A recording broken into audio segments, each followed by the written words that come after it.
Welcome to another episode of Lunch with the Shark. Join us as we dive deep into discussions about business, accounting, and finance to help you build a business that thrives. Now sit back and have a bite with your host, the Shark CFO, Vidal Espinosa. Hello. Good afternoon. Welcome to a new edition of Lunch with a Shark. I am your host, Vidal, the Shark CFO Espinosa, and I'm really happy that you've joined us on this Wednesday afternoon for another edition of our little talk show here. And as I posted a couple of days last week, actually, we are working on a couple of new things that we have prepared for you guys. We're gonna start. I'm gonna wait to tell you guys what we're doing. So, how's your week been? It's middle of the week. It's Hump Wednesday. We are in the middle of the week. I can see the weekend from here, so we can enjoy, relax, decompress, do some thinking, and just focus on us and nothing else but us. Well, today with our continuation of our this week's topic, which is business models.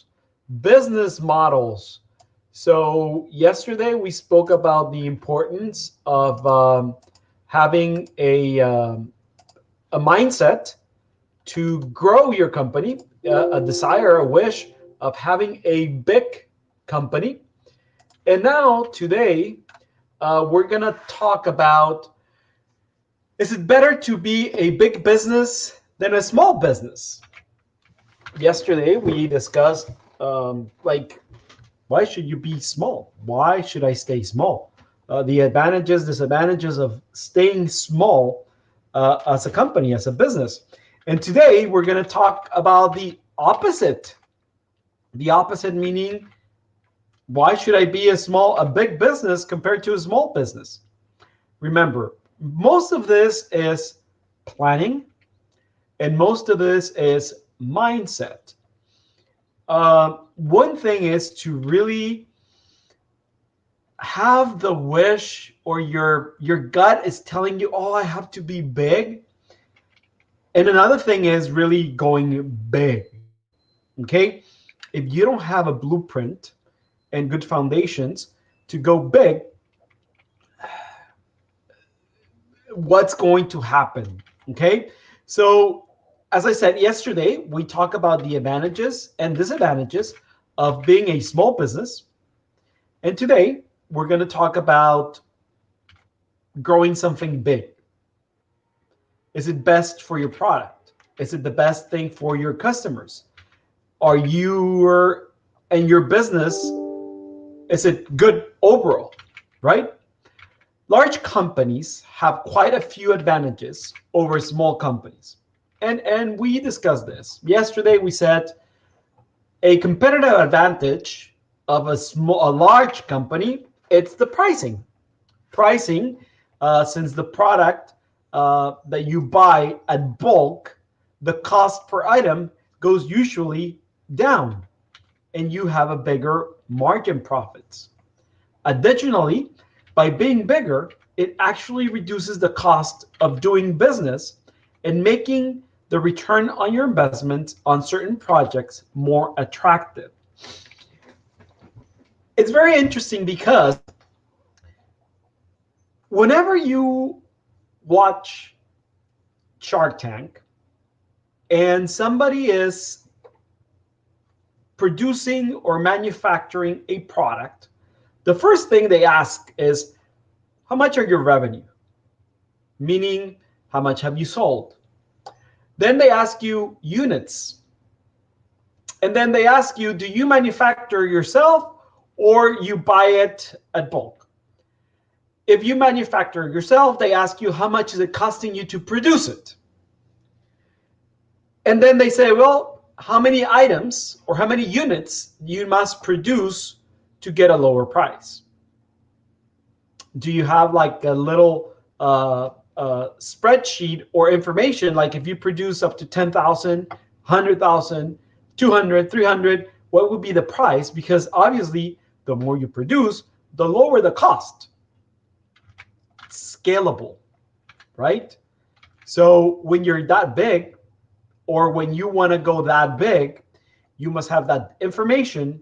That's why they ask you, hey, if we were to sell 1 million units, how much would it cost us to manufacture, produce, source those million units? How fast can we get them? How reliable is the supplier? Okay. And what's the cost? Because if you sell 1 million units, obviously whomever is buying from you 1 million units, they're going to seek a discount for volume, right? So that's what large companies do. Another advantage, it's policies and procedures. As your company grows, policies and procedures are put in place to make sure the company is running efficiently. By the time a company gets large, these policies and procedures have created stability in the company, making it more effectively at delivering its products or services. It makes you run efficiently. These policies and procedures must be put in place from the get-go. As soon as you start, as soon as you get your first client or customer order, start putting policies and procedures in place. And remember, these policies and procedures that you're setting can always be updated, can always be revised. They must be updated. They must be revised because you're going to be tweaking things along the way. But it's going to get to a point where you're not going to have to tweak those policies and procedures as much. You're going to probably revise them once every year, once every 6 months, or maybe they're there forever. You don't need to tweak because it's almost excellent, right? But everything has room to improve. So you are going to be tweaking them. It doesn't matter that you have 100 revisions. That's more than okay. But as long as you have a procedure, a policy that you implement, that you let everybody in your company and externally to your company know, then it's okay. Okay? Number 3, employees, team members. Employees are often attracted to large companies because the opportunity to climb the corporate ladder. Additionally, large companies hire workers to do specific tasks, reducing their reliance on any one individual. Employees also think large companies are often perceived to be more stable source of employment. Yes and no. Large companies, yes, they hire at bulk. They hire every single day. They're hiring for positions here and there and here, blah, blah, blah, blah, blah.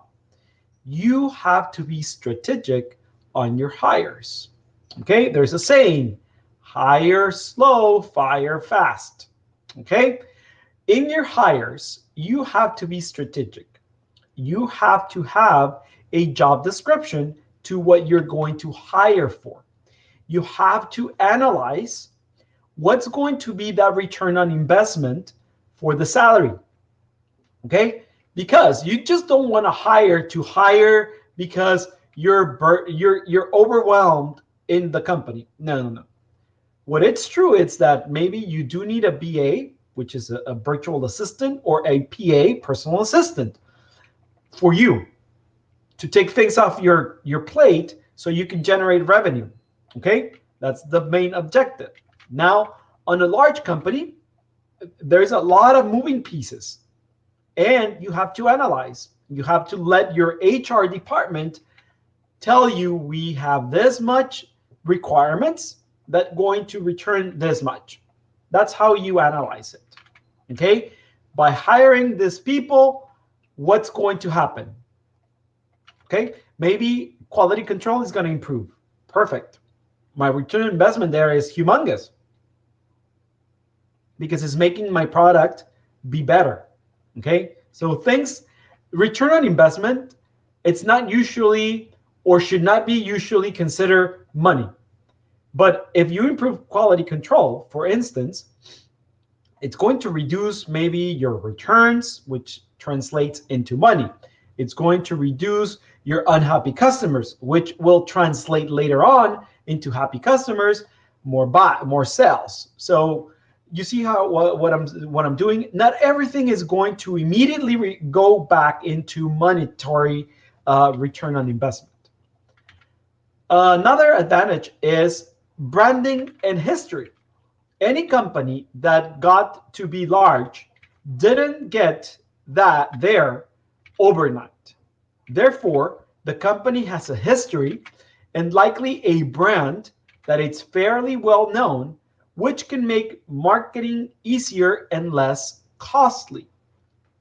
You have to think about this down the line and at the same time from the beginning. Everything is tied in because do you want a small company? Do you want a large company? And when we're talking about small or large, we're not talking about $100 million in revenue, because maybe with a small company, you can actually hit $100 million. Most likely not, but you can. Now, what is it that you want? A large organization, a large structure, a large machinery, or a small machinery that it's controllable, manageable, and you can hit the $100 million, right? Everything it's decided at the beginning. Like, what do you want? What's your business? Okay? And then it turns into the brand and your history. Okay? Another thing is less volatile with the market. A large company might have thousands of products in different areas, reducing the impact of a change in the marketplace. This diversity can protect the company from large losses that might significantly harm a smaller company. For instance, I got a phone call today from my brother. He's in LA right now. And he was telling me that last night, him and my sister-in-law, they went to Santa Monica to have dinner. And that Gap, he was like all paranoid. Yes, Hernan says that brand helps, but it is a long-term play. It is. Branding help, it is a long-term play. You have to plan accordingly.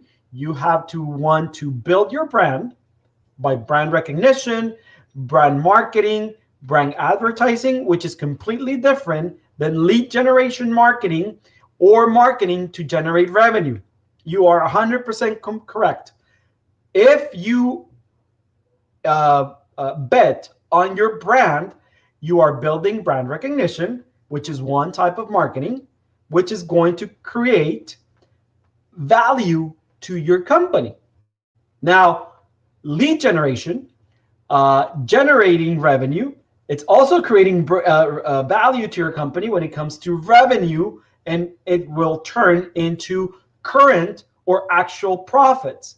As to brand recognition, it's a intangible. You don't touch the value on your brand until you value it and you recognize it in your books as an intangible asset, like McDonald's does, like Coca-Cola does. And not only, you don't just need to trademark that brand to generate a value, you actually need recognition. Like, how many likes does your Facebook page has? How many likes does your Instagram or followers your Instagram? That's valuable. So good comment. Now, my brother was talking to me and saying, hey, I went to Santa Monica, Gap is closed, Foot Locker is closed. But guess what?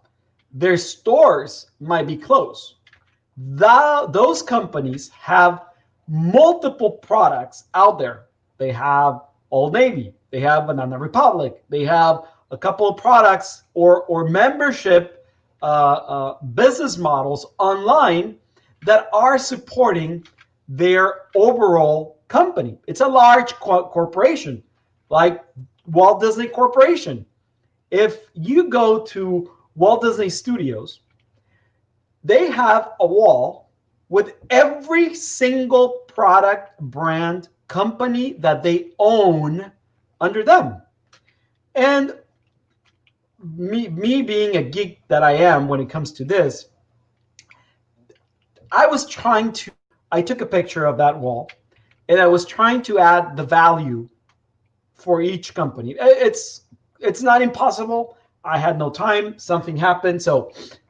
But right now, as you know, theme parks are not generating revenue. They're generating cost. They're generating losses, which in turn, it's helpful to them when it comes to taxes. Financially, not so much. Taxes, great. So being a large company, they actually can support other companies, other products, other services by adding those revenues and supporting each other. They have multiple products. Hernan says, what about movie theaters like Regal?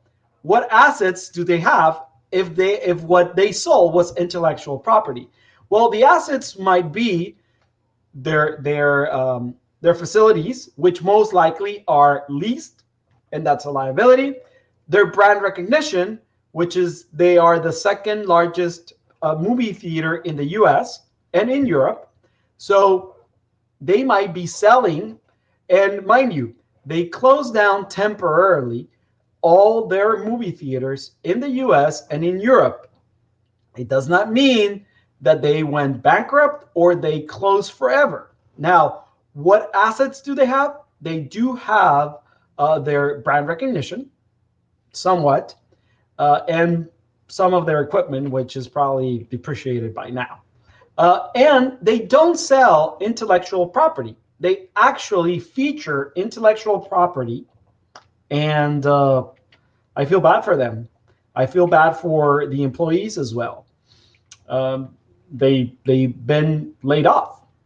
And by now, whomever is in the US in this industry that has been laid off, I'm pretty sure they are out of unemployment. So most likely they're going to have to start looking for a new job, unfortunately. So as big companies, maybe they did not diversify. Regal might not have diversified, and I have maybe aimed on featuring movies from studios, right? Which is a movie theater. They did not diversify. How can they, what are they going to open their concession stand for people that love movie theater popcorn? I don't think so. It's not profitable. That's why they decided to close. It's better to close than to keep the operation running because it's very expensive, right? So large companies diversify. Large companies have multiple sources of revenue. So these are the main reasons why you may want to be a large company. But what are some disadvantages to being a large company? Jesus Christ.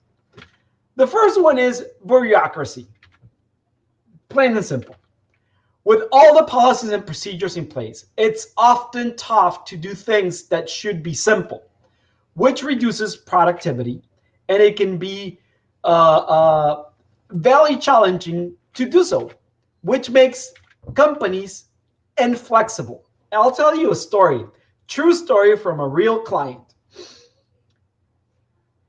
They have over 160 stores in Mexico, and they were bought by a humongous conglomerate. Well, now they have to request authorization to corporate in Mexico, and corporate in Mexico needs to ask authorization in New York, corporate New York, to just do one purchase.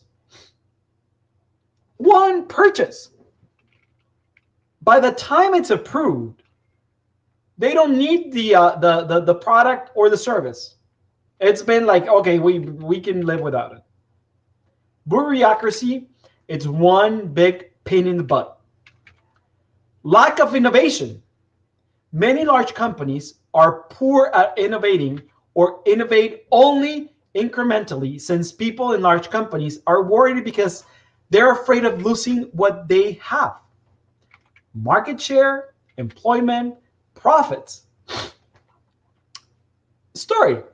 What happened to Coca-Cola and what happened to Pepsi when they tried to innovate in their product or in their product presentation? People did not accept it.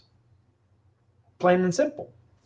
They're innovating constantly, but they are afraid on launching those items because they might lose market share, they might lose employees, they might lose profits, right?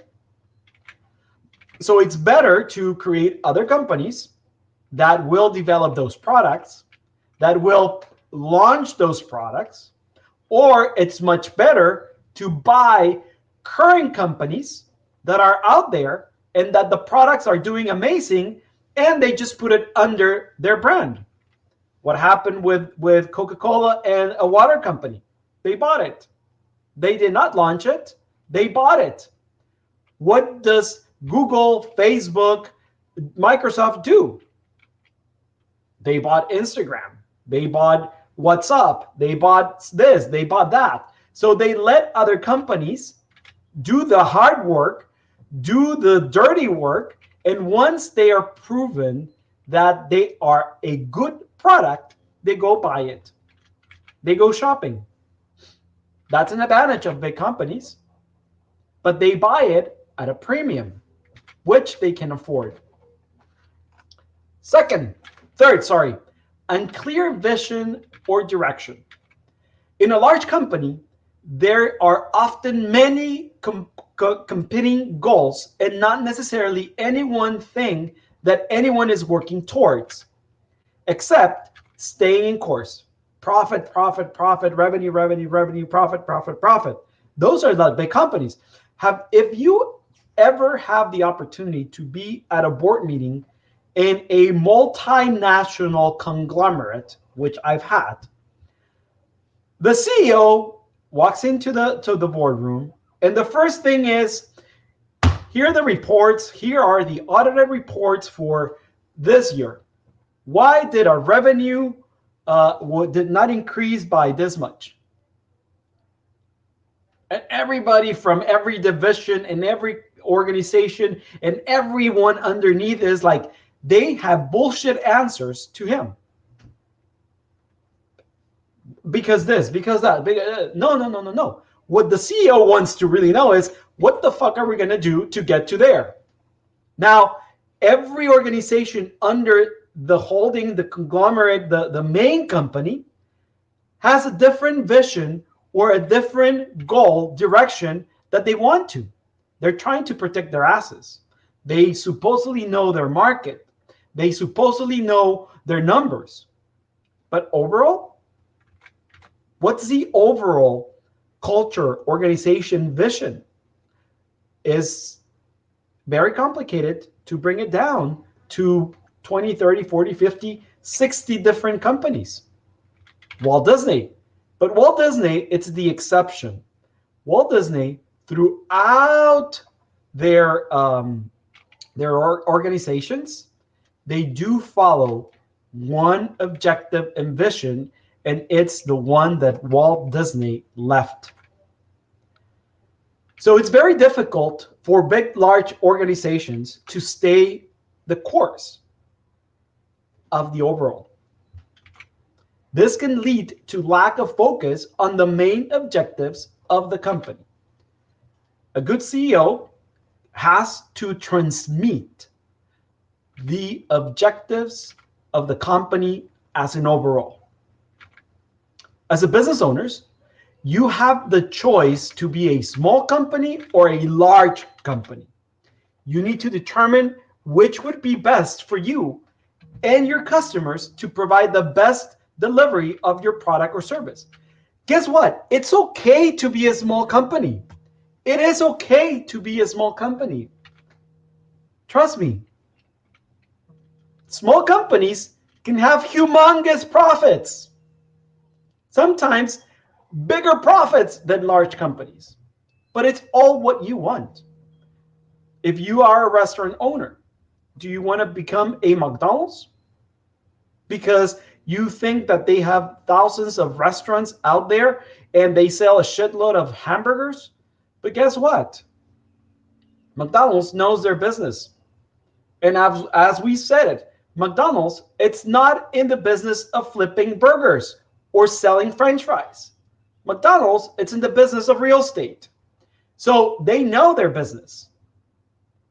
They know it very, very, very well, that they are selling you burgers from their business, which is real estate. Now, do you want to become the McDonald's in real estate, or do you want to become the McDonald's in the restaurant industry? That's different.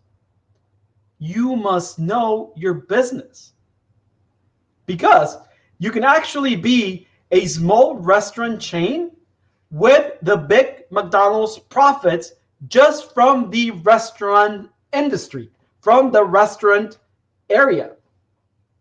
It's very easy. Restaurants, McDonald's restaurants are not really profitable. It actually takes between 14 to 18 years to recover your investment on the franchise. Where you make the money, it's on the real estate. So that's why we're trying to help you determine, what do you want to be? A small business, a large business, B2B, B2C, membership. What is it that you want to be? Because it all starts from that. So we can plan accordingly. So we can help you create a good business model tailored to you. Don't try to copy somebody else's business model, because to your eyes, whatever they portray externally, they're super successful. Subway is bigger than McDonald's in units, right? So to make sure you get our exclusive Instagram content, make sure you follow us. Jesus, play the video. First, open Instagram and type in Invictus Advisors. Select the Invictus Advisors USA to get to our Instagram page. Click the follow. See all of the content we post.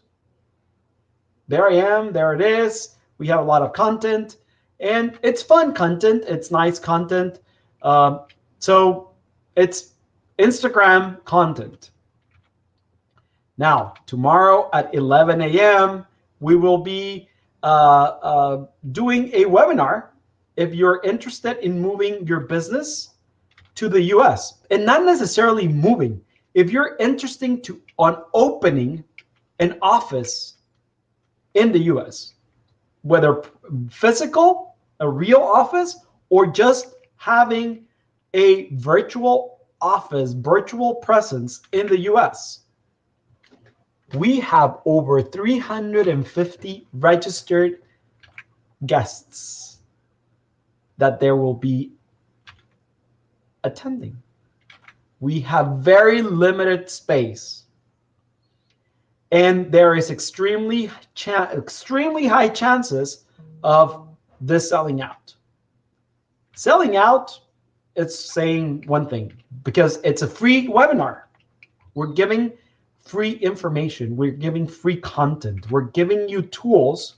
If you decide to do it on your own, which I highly advise you against it, you might be able to be successful and succeed on doing it. The title of the webinar is Negocios sin Fronteras, Cómo iniciar un negocio en Estados Unidos. It will be in Spanish. It's at 11 a.m. Pacific Standard Time, and we're going to debunk 5 of the most common myths of you coming into the US and doing business on your own in the US. It's possible. If you're Mexican, if you're Argentinian, Chilean, German, Italian, whatever you are, and you are not a resident of the United States, Even if you don't have a visa to visit the United States, you can actually own a business in the United States. Sign up for the webinar at invictusadvisors.com/webinar. And I'll see you there tomorrow at 11 a.m. Pacific Standard Time. And to finish today's Lunch with a Shark, I have a quote from Sam Walton. You might know this little store. It's very, very little. I think you might have heard of it. It's called Walmart, something like that. It's very small. Yeah. He said, "Control your expenses better than your competition. This is where you can always find the competitive advantages." Stop focusing in your competition and start focusing in your business. It's been great seeing you today. Have a good afternoon. Bon appetit. Ciao. Thank you for listening to Lunch with the Shark. If you would like to set up a consultation with the Shark CFO, Vidal Espinosa, visit his website www.invictus-advisors.com, and don't forget to subscribe on Facebook, Instagram, YouTube, Twitter, and LinkedIn.